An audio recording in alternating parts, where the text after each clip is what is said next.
First of all, I would like to say as well just how sorry I am and how sorry we are to particularly the victims of illegal voicemail interceptions and to their families. It's a matter of great regret of mine, my father's, and everyone at News Corporation.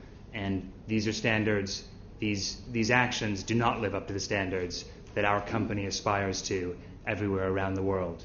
And it is our determination to both put things right, make sure these things don't happen again, and to be the company that I know we have always aspired to be.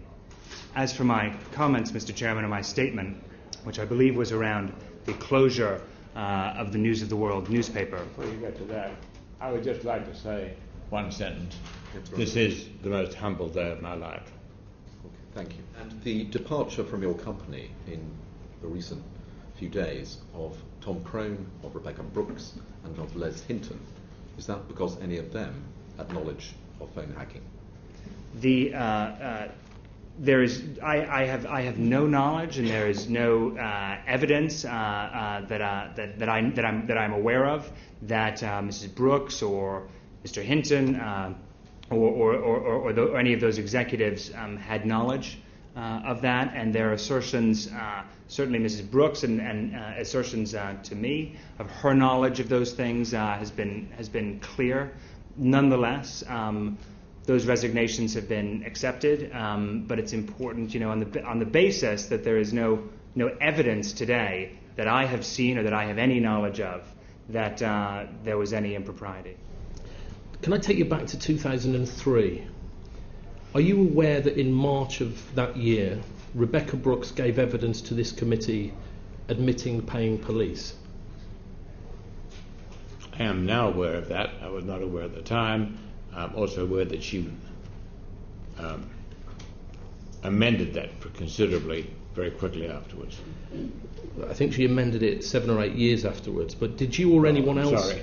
Did you or anyone else at your organisation investigate this at the time? No.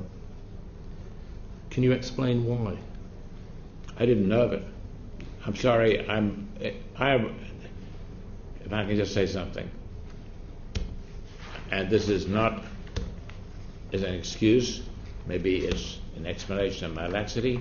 The News of the World is less than 1% of our company. I employ 53,000 people around the world who are proud and great and ethical and distinguished people, professionals in their life, and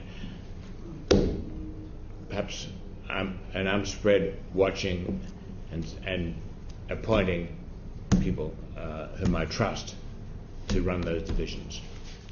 Why did you not dismiss News of the World Chief Reporter Neville Thurlbeck following the Mosley case? I'd never heard of him. Okay. Despite a judge making clear that Thurlbeck set out to blame 2 of the women involved? I didn't hear that. A judge made it clear that Thurlbeck set out to blackmail 2 of the women involved in the case. That is the first I've heard of that. So none of your UK staff draw your attention to this serious wrongdoing, even though the case received widespread media attention? I think my son can perhaps answer that in more detail. He was a lot closer to it. I'll come to your son in a minute.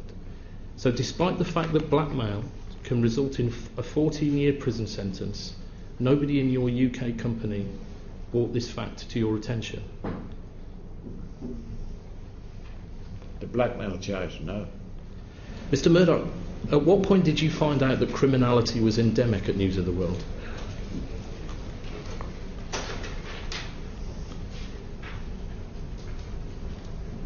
Endemic is a very wide-ranging word, and I also had to be extremely careful not to prejudice the course of justice which is taking place now. That has been disclosed.